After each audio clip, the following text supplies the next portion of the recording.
వాక్య భాగము ఆదికాండము 4వ అధ్యాయము 1 నుంచి 15 వచనములను ఏర్పాటు చేసుకుని ఉంటున్నాను. అందులో నుంచి 8వ వచనాన్ని మనము చదువుకుందాం. అందులో 8వ వచనాన్ని చదువుకుందాం. కయీను తన తమ్ముడైన హేబెలుతో మాటలాడాను. వారు పొలంలో ఉన్నప్పుడు కయీను తన తమ్ముడైన హేబెలు మీద పడి అతనిని చంపెను. దేవుడి యొక్క పరిశుద్ధ వాక్యమును మన వింటిలో దీవించి ఆస్వాదించుగాక. ప్రస్తుత దినాల్లో నేటి క్రైస్తవ సమాజాల్లో లేకుంటే ఇతర విశ్వాసుల యొక్క కుటుంబాలలో మనం గమనించినట్లయితే ప్రస్తుత జనరేషన్లో ప్రస్తుత కుటుంబాలలో ఉన్నటువంటి మానవుల కుటుంబాలలో ఎక్కువగా మనము సమస్యలు మనము చూస్తూ ఉంటున్నాం.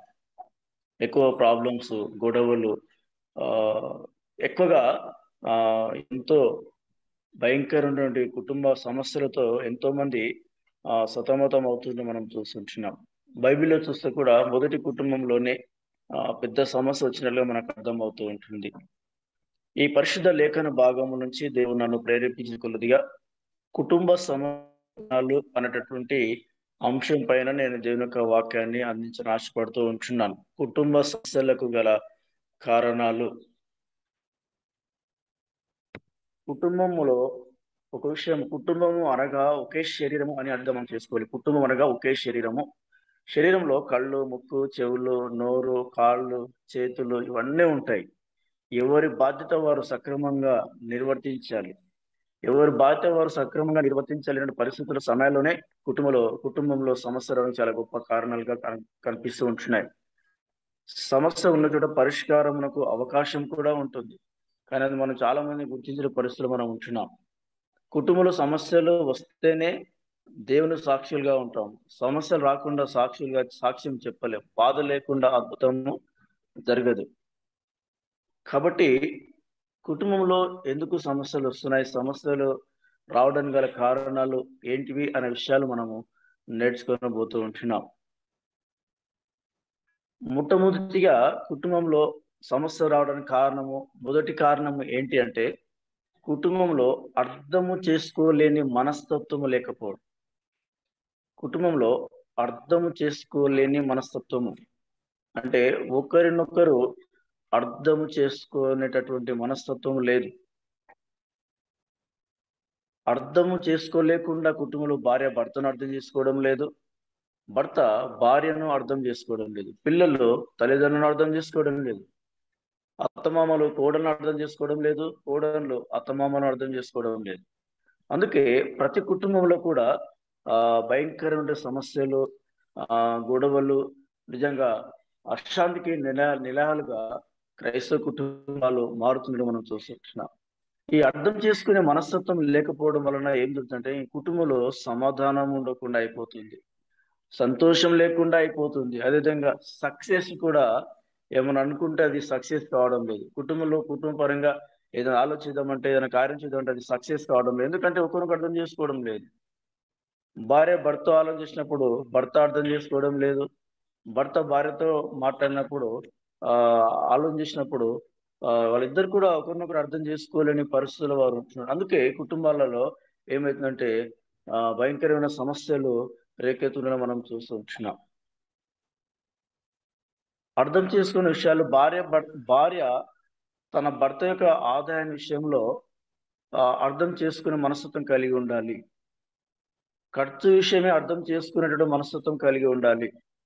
భర్త ఆదాయం ఏమో తక్కువ ఉంటుంది, భార్య ఆలోచనలు ఏమో ఎక్కువగా ఖర్చు పెట్టాలి. నాకు ఆ బంగారం కావాలి, ఇది కావాలి, నెలకు ఒక శారీ కావాలి, అవి కావాలి, ఇవి కావాలని ఎక్కువగా ఏం చేస్తుంటారంటే భార్యలు భర్తలను ఎక్కువగా ఇబ్బంది పెడుతుంటారు. కానీ ఆయన జీతం ఎంత వస్తుంది, ఆయన ఎంత పెట్టగలడు, ఇది అవసరమా, ఈ నెల ఇంత ఖరీదైన చీర అవసరమా, లేకుంటే ఈ నెల ఇంత ఖరీదైనటువంటి బట్టలు అవసరమా, డ్రెస్ అవసరమా, ఇవన్నీ ఆ భార్య భర్త విషయంలో అర్థం చేసుకునేటటువంటి మనస్తత్వం కలిగి ఉంటే ఆ కుటుంబంలో ఎలాంటి గొడవలు రాకుండా ఉంటాయని దేవుని యొక్క లేఖన భాగం ద్వారా జ్ఞాపకం చేస్తూ ఉంటున్నాను. అదేవిధంగా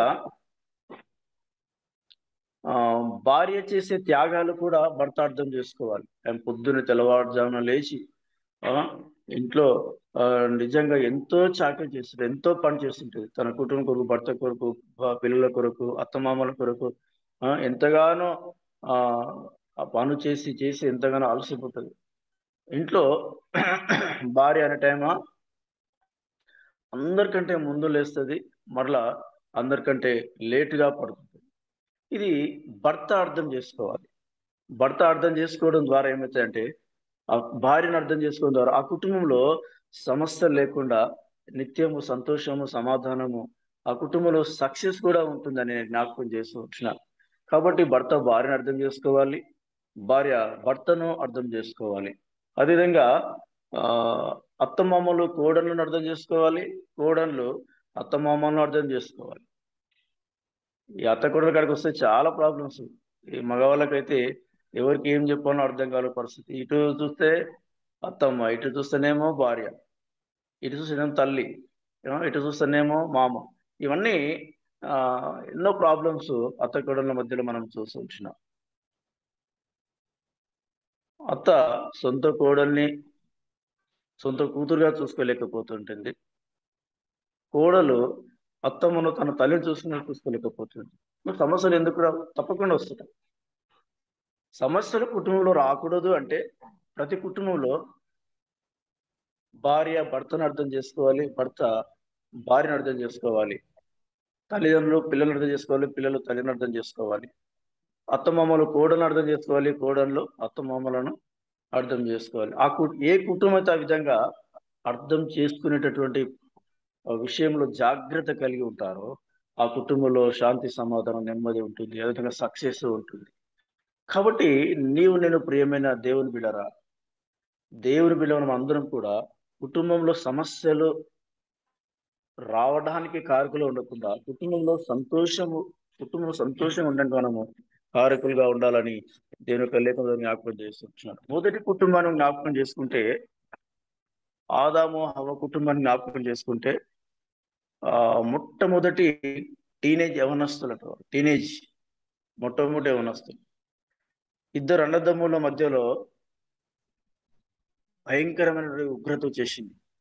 ఎందుకంటే తమ్ముడు శ్రేష్టమైనవి నవ్విన వాటిని దేవునికి సమర్పించాడు. కయీను అన్ననేమో ఏదో ఆహార గింజలో కొంత తీసుకొని వచ్చి దేవునికి ఇచ్చాడు. అప్పుడు శ్రేష్టమైన వాటిని నచ్చినటువంటి హేబేల్ను అతని అర్పణ దేవుడు అంచాడు. ఏదో కొంత అయినందుకు కయీను దేవుడు అంగీకరించలేకపోయాడు. దాని వలన కయీను తప్పుడైనటువంటి హేబేల్ పైన పొలంలో మాట్లాడి అతనిని చంపినట్లుగా దేవుని యొక్క లేఖన బలం చూస్తున్నాం.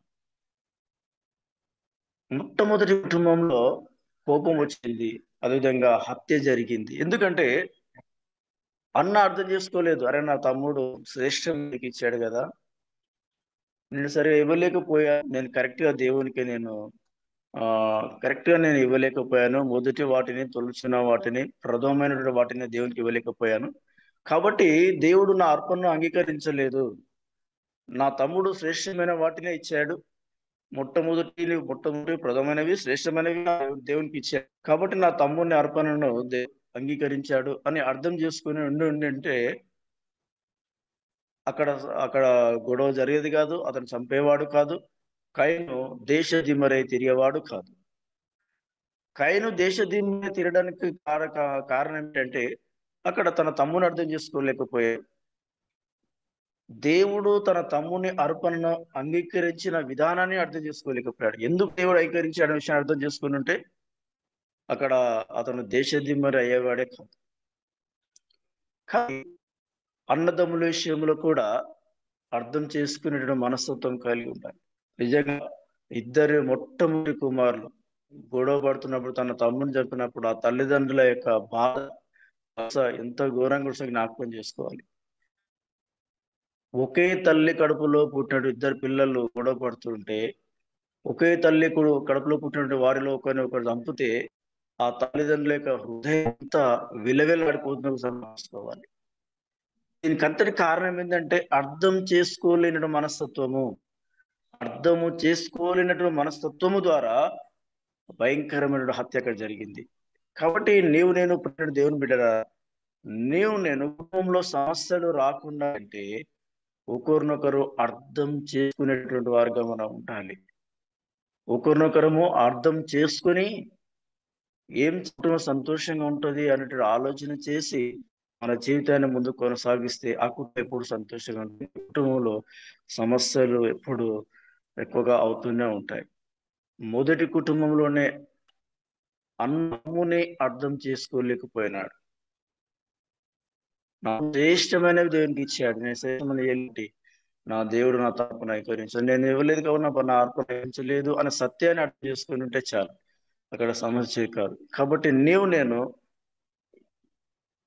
కుటుంబంలో ఉంటున్నటువంటి నువ్వు భర్తగా ఉండొచ్చు, భార్యగా ఉండొచ్చు, లేకుంటే అత్తగా ఉండొచ్చు, మామగా ఉండొచ్చు, కుమారునిగా ఉండొచ్చు, కుమార్తె ఉండొచ్చు, ఒక అన్నగా తమ్మునిగా ఉండొచ్చు. ఏ స్థితిలో నువ్వు ఉన్నా కుటుంబంలో ఒక వ్యక్తిగా అర్థం చేసుకునేటువంటి మనస్తత్వం కలిగి ఉండాలి.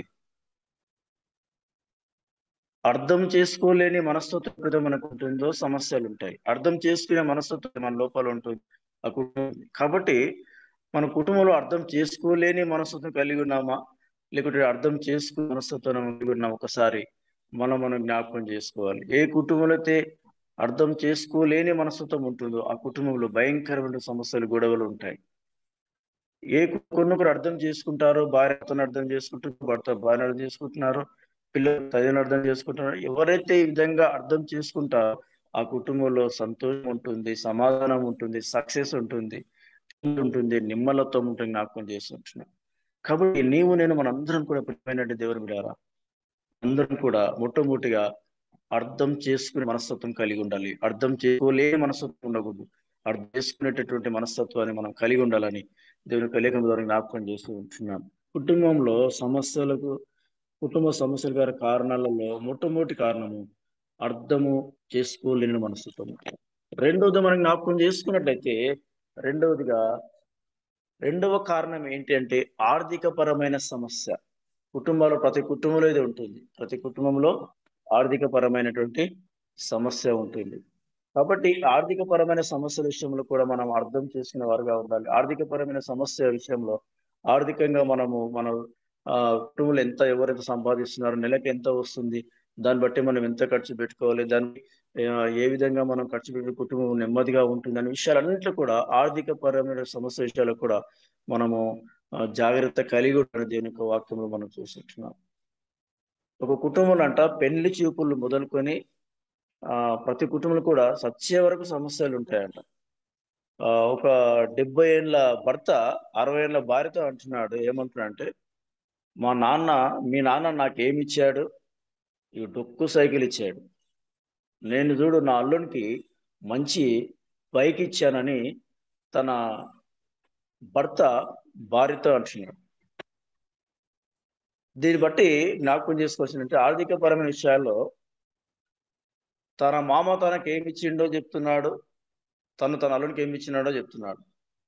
ఇప్పుడు నీ పరిస్థితిని బట్టి నీది ఇచ్చిండొచ్చు, అప్పుడు వాళ్ళ పరిస్థితిని బట్టి వాళ్ళు ఇచ్చిండొచ్చు. కానీ అది దాని విషయంలో అర్థం చేసుకోలేక మాట్లాడుతూ ఉంటారు.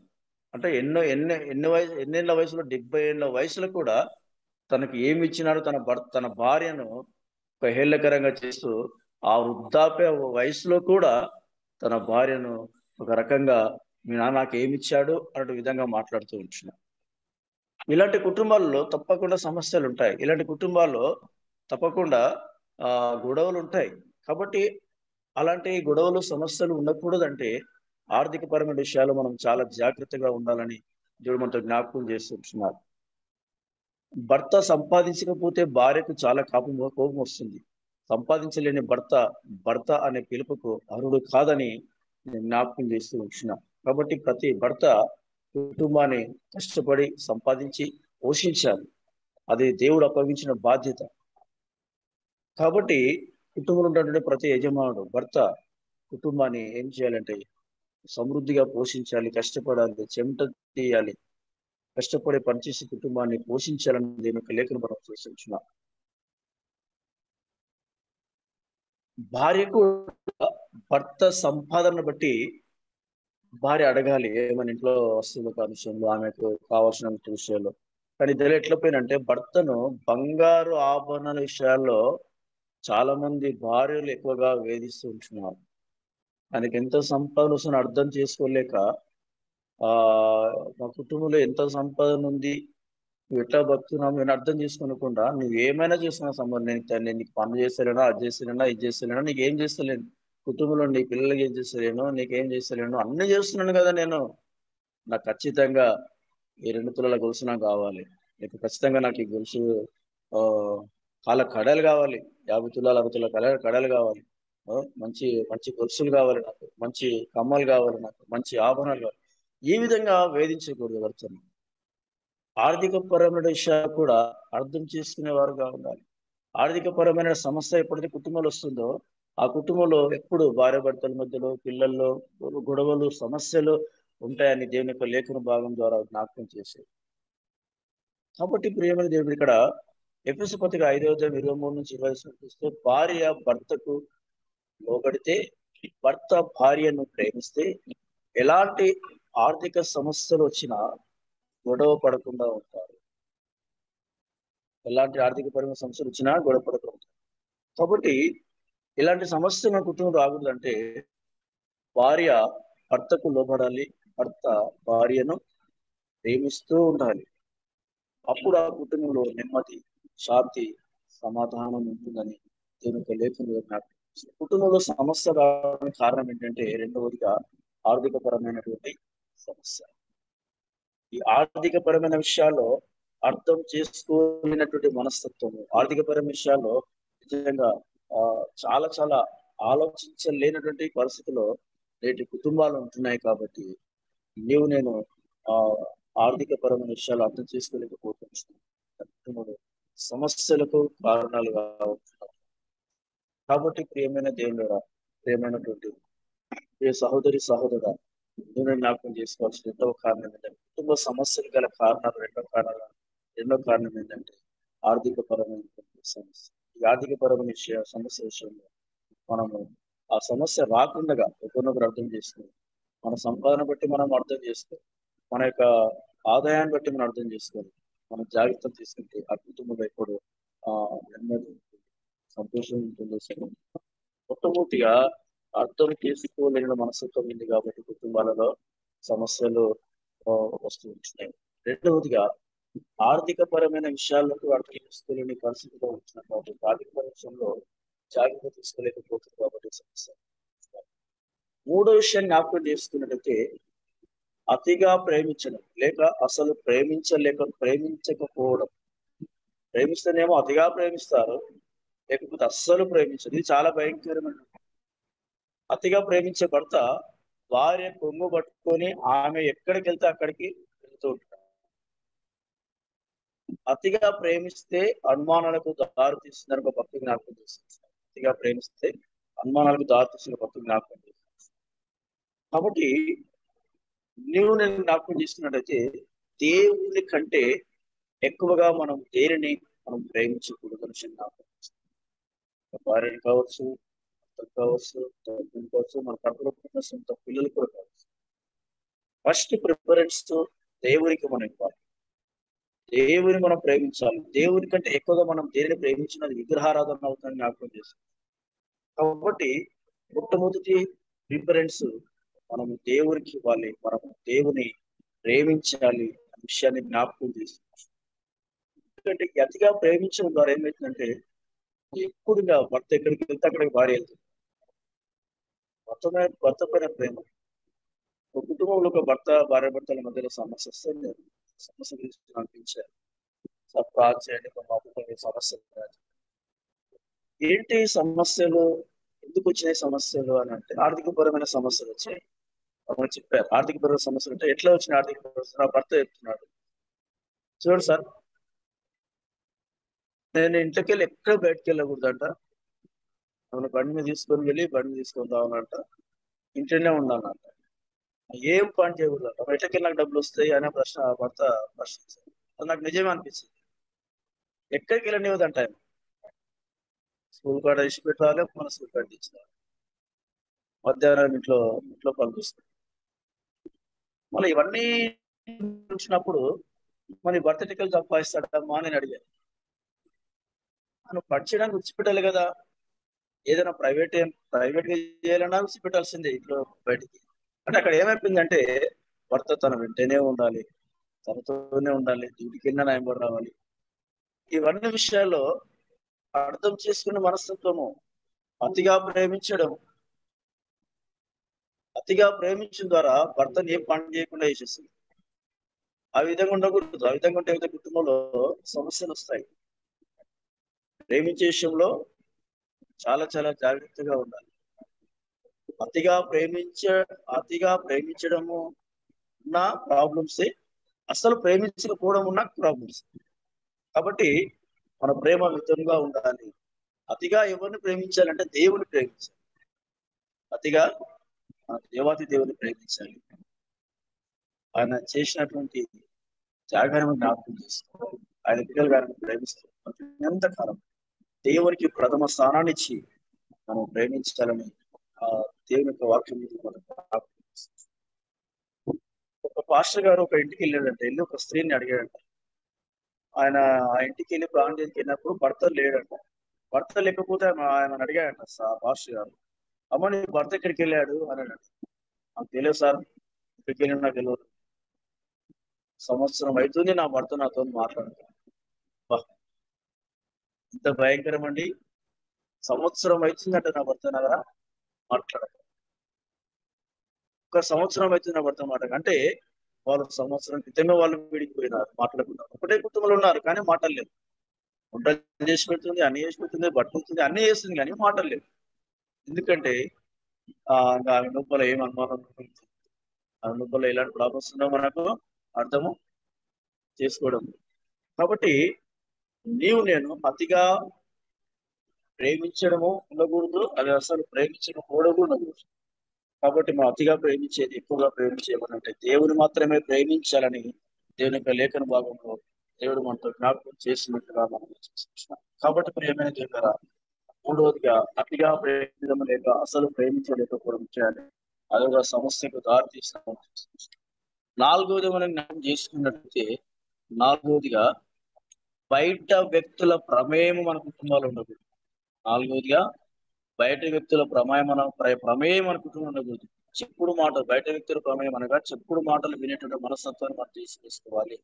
ఎందుకంటే మన బంధువులు కావచ్చు, మన యొక్క ఆ భార్య భర్త కావచ్చు, ఏం చేస్తారంటే ఆ సమస్య సృష్టించే ప్రయత్నం చేస్తుంటారు. మంచి ఉన్న కుటుంబంలో, పచ్చగా ఉన్న కుటుంబాలలో అవి చెప్పి సమస్యలు వచ్చేటట్టుగా చేస్తుంటారు.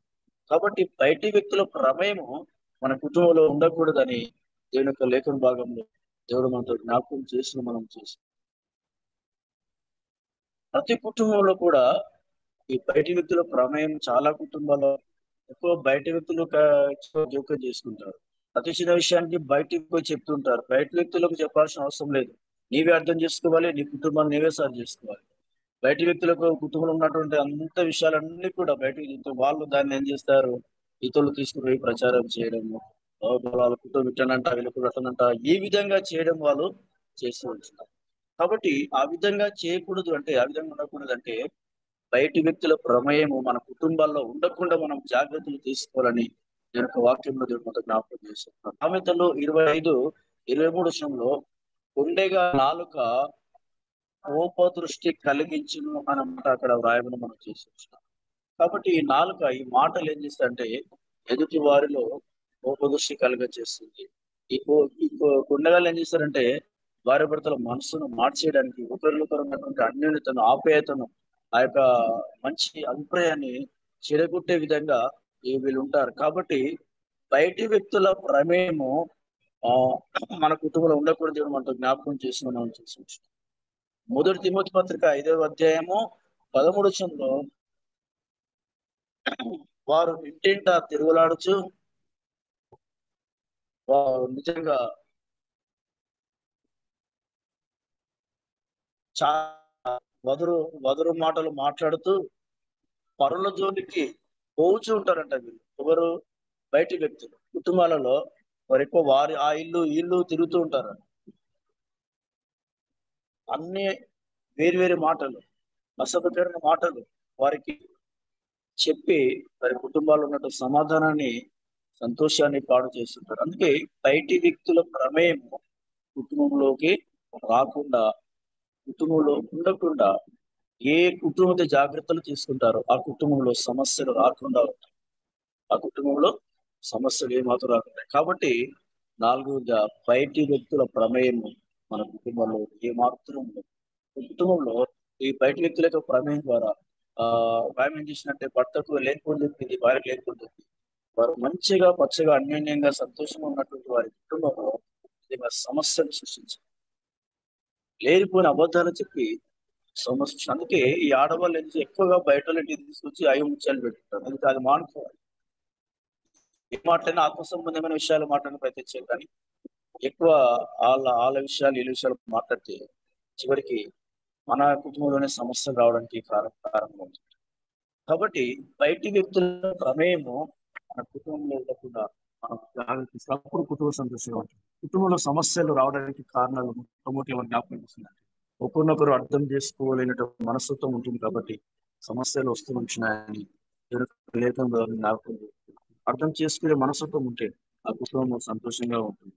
అదేవిధంగా రెండవది ఏమైనా జ్ఞాపకం చేసింది, ఆర్థికపరమైన సమస్య ద్వారా కుటుంబంలో సమస్యలు వస్తూ ఉంటున్నాయి. కాబట్టి ఆర్థికపరమైన సమస్య విషయంలో కూడా, ఆర్థికపరమైన విషయంలో కూడా మనం జాగ్రత్త కలిగి ఉండాలని జ్ఞాపకం చేస్తున్నారు. మూడవదిగా అతిగా ప్రేమించడం లేక అసలు ప్రేమించకపోవడం, ఇది కూడా మన కుటుంబంలో జ్ఞాపకం చేస్తున్నారు. నాలుగవదిగా బయటి వ్యక్తుల ప్రమేయము మన కుటుంబంలో ఉండకూడదు. అప్పుడు ఆ కుటుంబం సంతోషంగా ఉంటుంది, ఆ కుటుంబం ఆనందంగా ఉంటుంది. బయటి వ్యక్తుల ప్రమేయం ఎక్కువగా ఉంటుంది కాబట్టి మన కుటుంబాలు సంతోషంగా ఉన్నాయి. సమస్యలు వస్తవచ్చు.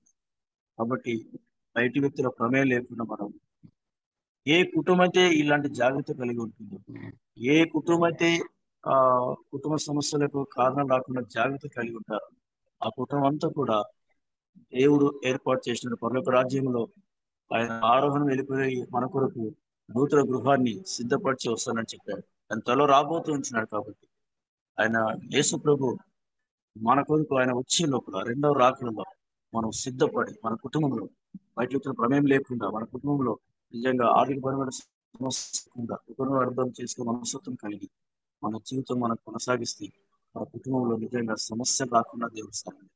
కుటుంబం సంతోషంగా ఉంటుంది. కాబట్టి ప్రియమైన దేవుని బిడ్డరా, నేను మనం పరిశీలన చేసుకుందాం. నా కుటుంబంలో నిజంగా ఆర్థికపరమైన సమస్య ఉంది. నా కుటుంబంలోని అతిగా ప్రేమించి నా భార్యను భర్తను అనుమానించి నా కుటుంబాన్ని పాటు చేసుకోవచ్చు. బయట వ్యక్తుల ప్రమేయం ఉందా ఎక్కువగా? నా కుటుంబంలో అర్థం చేసుకుని మనసును కలిగి ఉన్నాము. నా భర్తను అర్థం చేసుకొని, నా భార్య అర్థం చేసుకొని, అత్తమ్మను అర్థం చేసుకొని, నా పిల్లలు అర్థం చేసుకొని ఒకసారి పరిశీలన చేసుకోవాలి. వీటిలో ఏది లోటుగా ఉన్నా, ఏది కొరతగా ఉన్నా, దేవా నాకు సహాయం చేయాలి. నా మనసు మార్చుకుంటా, నా జీవితాన్ని మార్చుకుంటా, నాకు సహాయం చేయండి. దేవుని దగ్గర పశ్చాత్తపడి మన జీవితాన్ని మార్చుకొని మన కుటుంబంలో సమస్యలు రాకుండా ఈ నాలుగు విషయాలు మన హృదయంలో భద్రపరచుకొని వాటి ప్రకారం మన జీవితాన్ని కొనసాగిస్తాం. అప్పుడు మన కుటుంబంలో సంతోషం ఉంటుంది.